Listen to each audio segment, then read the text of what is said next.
Hello, good afternoon, and welcome to another episode of Careers and Coffee. Today, I'm really delighted to bring along Kelly Cartwright, who is MD of Jark in Norfolk. So, without further ado, hello, Kelly. Hello. Hi, how are you? Very well, are you? I'm tickety-boo, thanks, tickety-boo. So, important thing, are you comfy? Got a drink? Yeah, already. Marvellous. Oh, a Jark cup as well. Of course. Super. Okay, well, just to start things, I'd like to say for those who are watching now or watching in the future, can you tell us what is Jark? What do you do there? Okay, so we are a specialist construction recruitment agency. We're based in Norwich and we supply trades and labour across all of East Anglia to construction sites. Wow. Okay, so tell me a bit more about that. How did you get into construction in the first place? So I didn't plan to get into recruitment or construction. I actually was going to join a marketing agency when I left college. But whilst I was completing all my exams, obviously I wanted some money to come in. So I joined a recruitment agency just as a general administrator, just to get the pennies coming in whilst I qualified. Then All right. recruitment and have never left. Oh, okay. Wow. So what did you do at college? So I studied art, media and textiles because I was, like I say, I was going into advertising and marketing. So completely different sector. But yeah, like I say, once I was in recruitment, I got the bug for it. And yeah, 11 years later, here I am. So your initial agency that you worked for, Mm-hmm. what sector did they recruit for? Construction. And that was construction. Yeah, that's brilliant. That's so when you were actually in construction and actually working there to begin with, would you say that there are any kind of misconceptions about the sector in terms of what it's like to work in, particularly from a woman's perspective? You have to be very tough and hard-faced. As you can imagine, quite a lot of the workforce is male. So it's not glitz and glam, it's mud, it's lads, it's the lad chat, the banter. So it is what people think it is, but it is changing. You're now starting to see a lot of companies sort of locally and nationally are investing in women in construction. I think being a woman, especially within construction, we can add a lot to the industry, but it's just never been one that has been attractive to women, if you know what I mean. I think, you know, especially as a female sort of younger, you look at different industries like hair and beauty, you would automatically put women in that sector, not construction. So I think now there's a massive push on bringing women through, which I think is fantastic, really.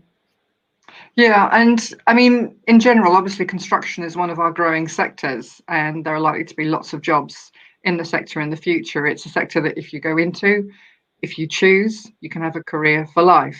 Yeah. But the industry seems to be having a more difficult time in actually attracting young people, and girls in particular. How do you think the industry could actually market themselves to actually make it more appealing, particularly as youngsters nowadays don't seem to be quite so interested in working outdoors as they were perhaps when I was young? I mean, I can remember when I was at school, one of the things that people didn't want to do was necessarily work in an office. It's like, no, I don't want to work in an office. I want to do something else. But nowadays, it's very rare to actually hear people say that they want to work outdoors, unless they're actually people who are training to be vets and things like that. Mm-hmm. So how do you think the industry should market itself? I think it's just the exposure to actually, you know, it was years ago, your dad was a general builder, you'd start off really young with him and then you'd get into a trade yourself. So we do see a lot of the time served guys, whereas now a lot of people, like you say, are working in offices, a lot of technology and computers and things like that. And I think that's probably driven quite heavily from that school age. You know, we're all sat in front of a computer. Technology is sort of quite a key subject, whereas you never actually sort of hear about sort of building and construction from sort of the younger age. It's only at college that they then sort of say, oh, there is this option. So I think if we can sort of try and sort of open that opportunity up from a younger age of being more hands-on, then I do think that it does become more attractive. And obviously you can, like you say, you can have a really substantial career in construction and very good money. Yeah, I mean, that's something that you would have thought would be very appealing for youngsters, the fact that they can actually quite quickly earn a very good salary, which is obviously always going to be attractive. And there's also lots of flexibility in the industry, isn't there? There are lots of different roles. Are there particular roles in construction at the moment where there are shortages, where it's more difficult to recruit for? I think as a whole, the industry is suffering from lack of sort of the younger generation coming through. So we've started to notice a bit of a gap in age of, you've got the time served guys that sort of have done it for 30, 40 years. And then you've got sort of a younger generation, but there seems to be a missing gap of sort of 30, 40-year-olds that haven't come through. So I do think there is a big gap there. For me, we always struggle for decent trades, you know, people that know exactly how to lay bricks properly, know how to deal with flint work. Is very different from block and brick, decent carpenters, that sort of thing. But there is also other opportunities in management. Quantity surveyors are very, very hard to come across at the moment. Yes, I've heard that, yes. Quantity surveyors are the best because they're shrewd. So training to become a quantity surveyor, is it a career that you'd recommend?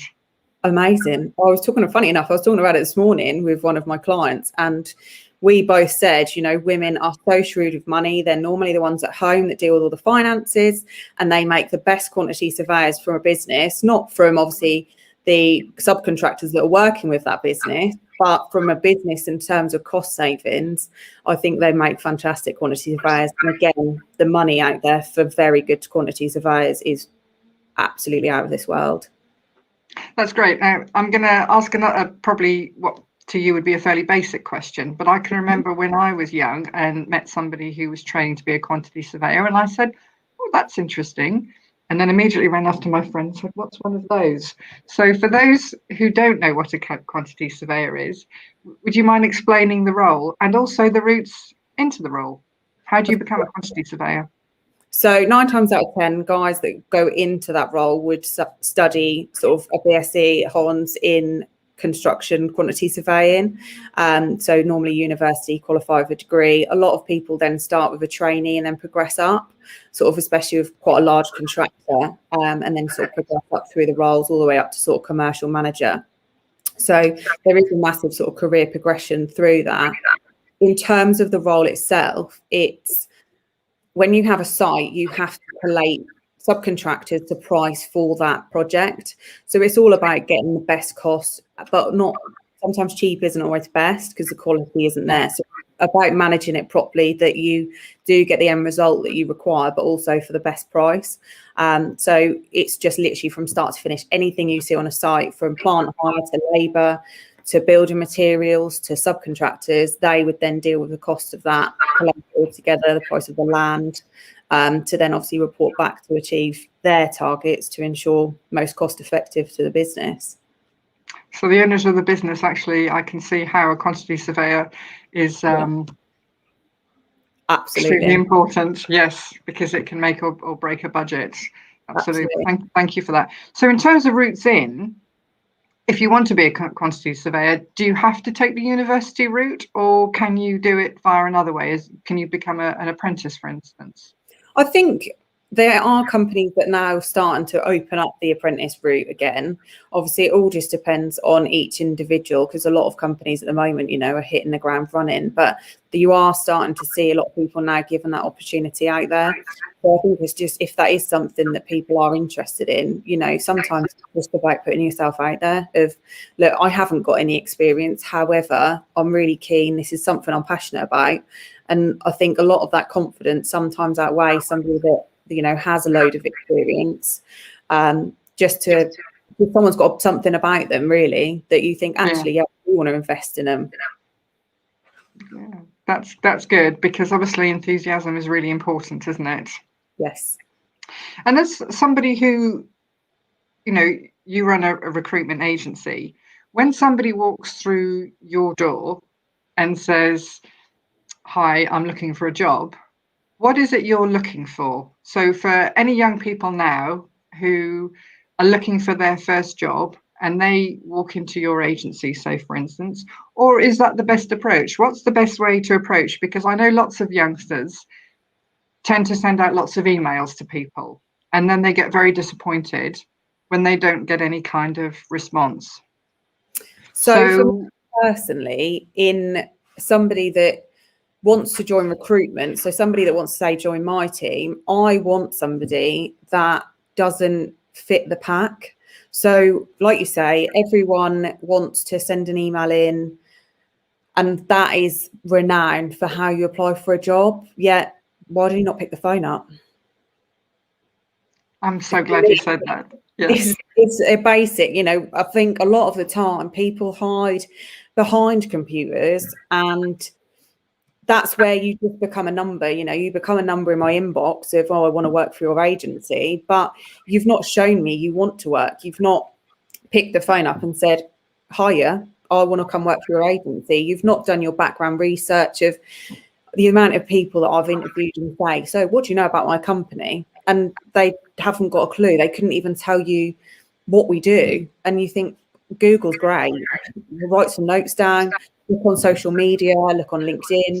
There's a lot of information you can pick up from all of those channels that isn't difficult to find. It takes someone 5 minutes, but it really makes you stand out from the crowd. CVs I find are a bit mundane. Everyone writes the same thing. The amount of the CVs that I see that say I work well within a team or on my own, like, boring. I want someone that actually says, you know what, I'm the most selfish person out there because I want to progress my own career, my own development, and obviously my own family. I'd think, actually, yeah, I respect that. That's good. That's really good to hear, because I think what young people listening now are wanting to know, how do I make myself stand out from the crowd? How can I show somebody that I'm really willing? And certainly for my own children, who are sort of young adults now, when they're looking, I say, everybody sends an email, go and knock on the door, go and pick up a phone. And of course, for me to say that, my generation, it's very easy, because when we were youngsters, I can't tell you how many times my mother would say, unless you want to use your hard-earned Saturday job to actually pay the phone bill, you can get off the phone now, because we spent our lives yakking on the phone. And of course, youngsters don't. They're using their thumbs to talk now. They use social media. So for me to then pick up a phone and actually ring a company and say, do you have any jobs, was actually not a difficult concept. But of course, young people now don't use telephones very often. So it's actually quite an important skill. Do you find that that's a skill that is missing very often from young people? Yes, you find everyone's quick to send an email. I think emails are good in a certain sense because you've got documentation of records. Like if, we agree rates with somebody on a telephone, you can't record that telephone, but with an email, you've got the confirmation of the rates there. But in terms of actually building a relationship with somebody, the phone is always best. You can gauge somebody a lot better. With emails, text could just be misread. People can become sort of hidden almost. My personality doesn't come across via an email very well. Whereas if you pick the phone up, you can really engage with somebody. And I think that's really important. Yeah, I agree. We've actually just had an interesting question just posted. If I can ask this, it says, what has been the best thing a candidate has actually said to you in an interview to make them stand out? Oh, no, that is a good question. It is, isn't it? I'm now going to have to rack my brains.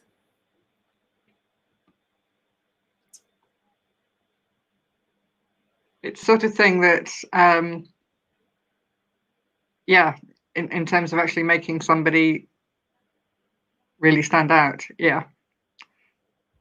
I think for me, I wouldn't say it's probably the best thing, but something that gets your brain ticking is when a candidate flips the interview back on you a little bit. I've had that happen to me, yes. So for me, I think I had one guy who, when I interviewed him, I like to sort of throw in a few rogue questions that aren't your standard, because you get to know somebody's personality. So one question I always tend to ask is, have you ever stole a pen?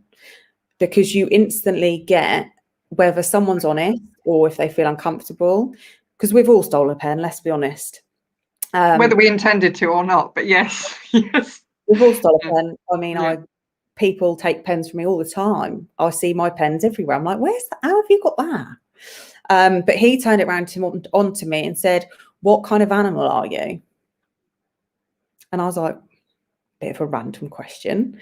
So I said, well, what's your reasoning behind asking me the question? He said, well, it gives me an insight as to how you are as a leader. So he said, so what sort of animal are you? And I was like, well, I think I'm a bit of a lion. So a bit out there, a bit aggressive, you know, a bit powerful, that kind of attributes. And it made him assess who I was, because obviously ultimately it's a two-way thing.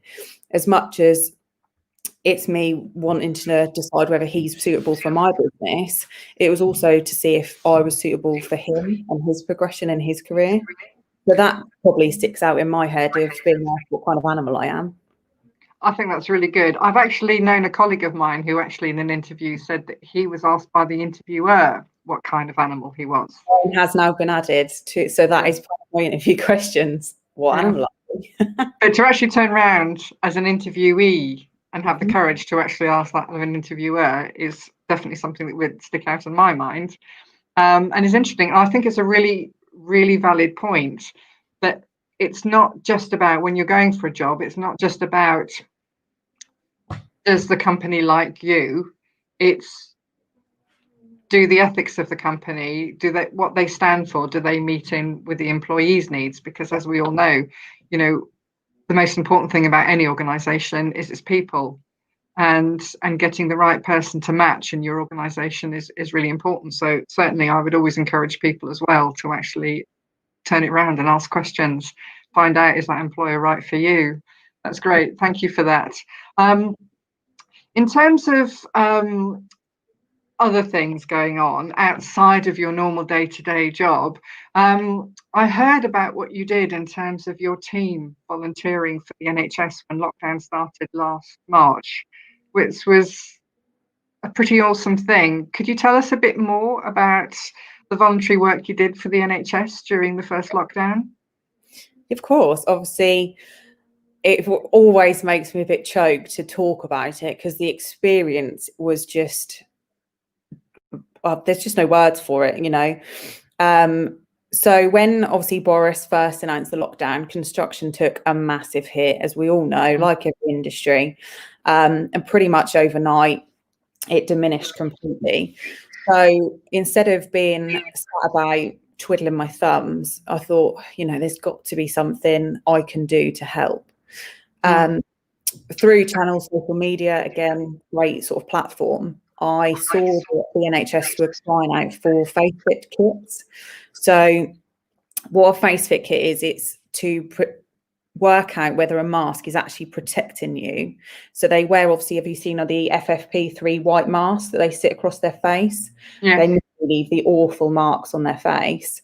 But it's to make sure that that fits. So you get tested, and then that tells you that that is protecting you, it is doing the job. So they asked for these kits. Obviously, we have those from, it was about 18 months ago.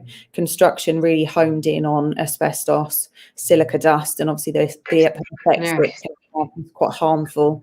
So they've sort of brought in this face fit testing to make sure that people are wearing the correct masks to protect themselves.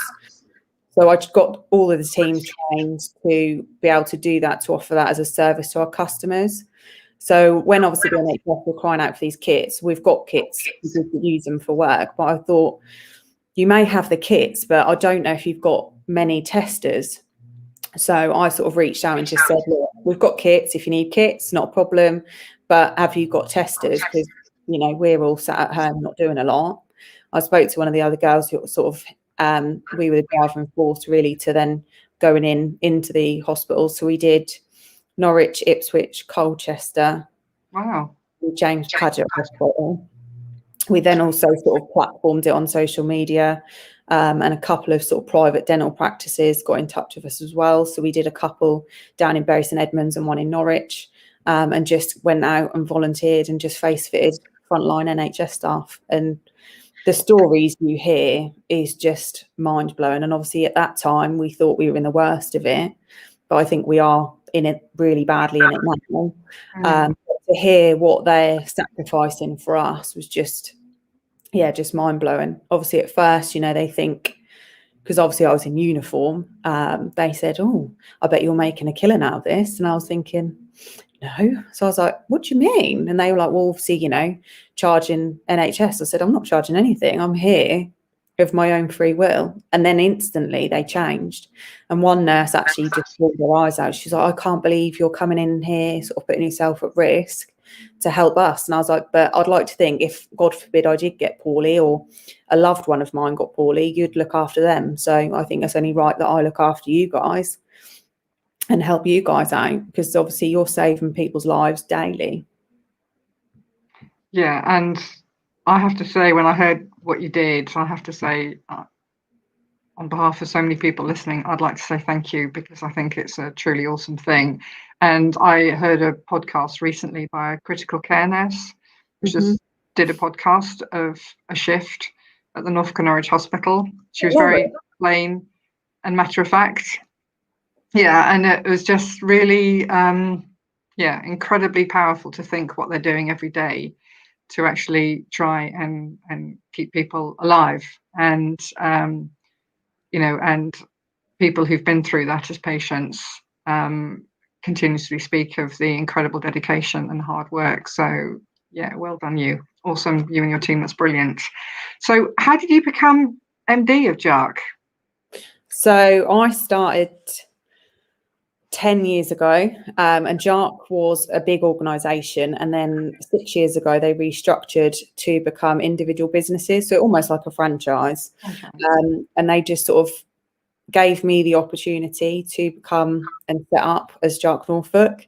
Obviously they'd seen what I could do and my abilities, obviously, from working for them for a period of time, and then just went from there really. But you never think at 23 years old, female in construction, that's even going to happen. And a lot of people, I've had people question it. I've had people say, "Well, I have looked on Companies House to make sure you are who you say you are."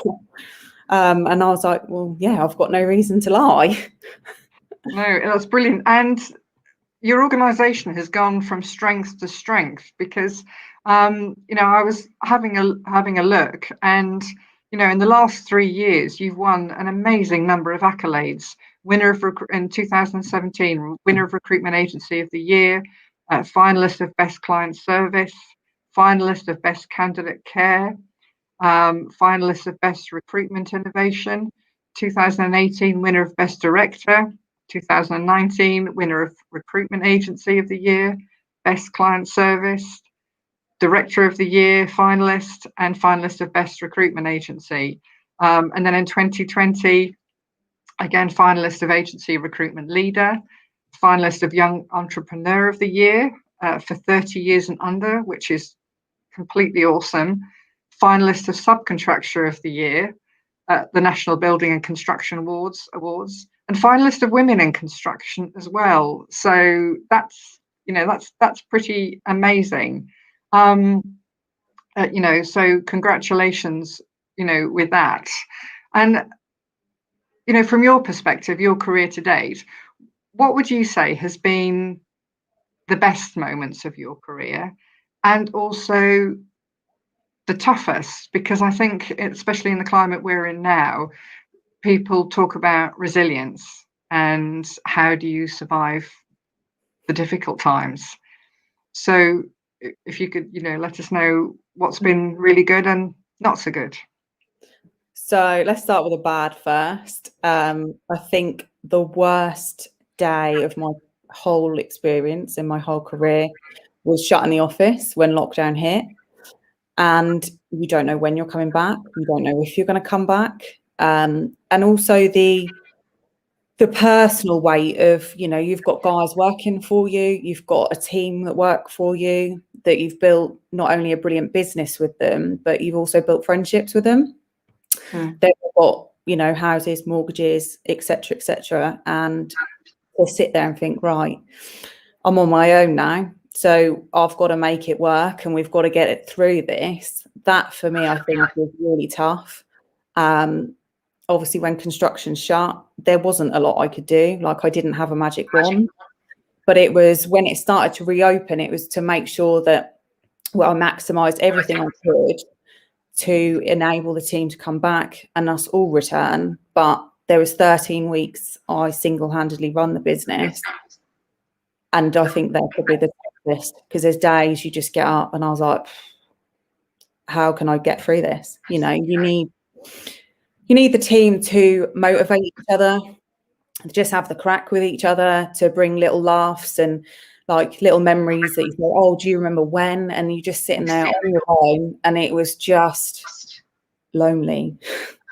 So for me, that was probably the worst. I was very fortunate. Obviously, I've got a very good, supportive husband, very supportive friends, very supportive family, very supportive team. And, you know, with them constantly saying, you know, if anyone's going to do it, you'll do it.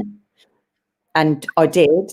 That for me, I think the day we come back to the office was probably the highlight, because we can all win awards, we can all, you know, do the glitz and the glam, but to actually just have the team reunited after 13 weeks apart was amazing. That you think, actually, do you know what? We've done this and we've survived it. So let's go. Yeah, I agree. I'm really incredibly lucky. I work with the best team in the world. Absolutely. And we look after each other, and it's great. So I can totally empathise with what you're saying. We've had another question come in, which says, how important do you think volunteering is to see on a CV nowadays? I think it depends what type of job you're going into. I think it's important if you're going to invest with, so for what I do, I think it's very important, because you have to listen to candidates, what they're looking for, get to know them personally. And I think if you're invested in doing something good for the community, especially on a volunteering basis, it means that you're going to be more invested as a recruiter, because you're probably going to do that not being paid, yet you're paid to do it as a job, so you will do it even more. So I do think it's important for certain sectors, but certain sectors it wouldn't make any difference whatsoever. So I think jobs are specific. Personally, I volunteer and I think it's a great thing, and, you know, I commend people that do volunteer, but I know that some people won't. They will really look them purely for qualifications, skills and expertise than the volunteering side of things. Okay, that's great. Thank you for that. Another question I've been, for young people who aren't really sure about what they want to do, how do they recognise their skills? How do they recognise and work out a good career path? For those listening today, what would you say to them is a good place to start? I think being quite methodical about it, what you do and don't enjoy, is a good place to start. So if you like being on the phone, if you like being customer facing, if you're more hands-on, that kind of thing, then you need to work out what is good for you, what your skills are, because people that aren't good on the phone don't go into telephone sales, because you'll hate it. If you're good on the phone, then there's going to be a good job for you. If you're more face-to-face, then you need something. Obviously, at the moment, it's very difficult being face-to-face, but that's then something that you need to look at, is more facing roles. Getting some advice, really. You know, I'm more than happy if anybody watching wants some advice, that they're more than happy for them to connect with me on LinkedIn, get in touch with me if they are struggling, because we've all been there. I think when you're at school, you don't have a clue. You're not sure what is out there in the great wide world that could actually be really good for you. Like I say, I just fell into recruitment, so no one told me, oh, you'd be good at recruitment. You didn't get any careers advice or anything at school? No, not at all. It's awful, isn't it? I think there's a lot more out there now. Yes, absolutely. Yeah. But I didn't have a lot, and yeah, like I say, I was going to go into advertising and marketing because that was my strength. But obviously, I, definitely love what I do now. So, like I say, if somebody wants help or some signposting, then my inbox is always open, or my phone. That's great. That's really kind of you. One thing I wanted to quickly ask you, because I'm a bit conscious of time now, I could chat with you all day. Stomping stereotypes. Yes. I saw an article about that, which I thought was fabulous, with a pretty awesome photograph. The photograph, there it is for everybody. First of all, I know you mentioned that photograph is actually it's obviously something you put on. If you could just quickly tell us a little bit about that and what Stomping Stereotypes is all about. So there was a movement in America which was to demonstrate women, especially within construction. And I thought the photo was just so powerful. It doesn't need any caption. It doesn't need any words. It just highlights a women can do both. You don't need to be one or the other. You can do both. And I think that is demonstrated by that photo. You've got the heels of a stereotypical woman, but you've also got the side boots of somebody within construction. Excellent. That's great. And one final question, if I can just quickly ask you. What do you think is the best thing? We ask this of everybody. What do you think is the best thing about living and working in Norfolk and Suffolk and the whole sort of area? Ooh. I love Norwich. Obviously, I've lived here all my life. I just think we've got a really good sense of community, especially, obviously, it's been demonstrated a lot more throughout COVID. People have stepped up and really sort of worked together. But I just love it. We've got the good balance of the city life, obviously, when it was open and allowed, but also a mix of the countryside, that you've got the beautiful beaches, you've got Thetford Forest, you've got everything you need. Yeah, that's great. Well, I can say, Kelly, thank you so much for joining us today. It's been really interesting, and I think there's been some very good advice for any young people who are starting out on their career journey to actually listen to. So thank you very much for joining us today. Thank you for having me. My pleasure. See you soon. Okay. Conscious of the sun's actually coming in the wrong direction. So that was Kelly Cartwright, and some extremely useful advice to young people about particularly how to prepare for an interview, and it's okay to struggle sometimes. So I'd also like to say thank you very much today to Ashley for doing all the technical stuff at the back, because I'm always in awe of that because I'm rubbish at it. And to say that next Tuesday, our next Careers Coffee session is going to be with Jordan Holder hosting, and he's going to be interviewing Chloe Hector. Chloe's an interior consultant, and she's had quite an unusual path insofar as she left school and went straight into her family business. So, and has been there since. So she's going to be there talking about what life is like to leave school and the pressures and all the positives and negatives of being part of a family business. So again, while you're on, there is a survey at the bottom of the show, at the bottom of the screen. If you can actually take a couple of minutes and actually fill that in for us and let us know the kind of people or the kind of things you'd like to discuss, we'll be very grateful for that. And thank you very much for joining us today, and hope to see you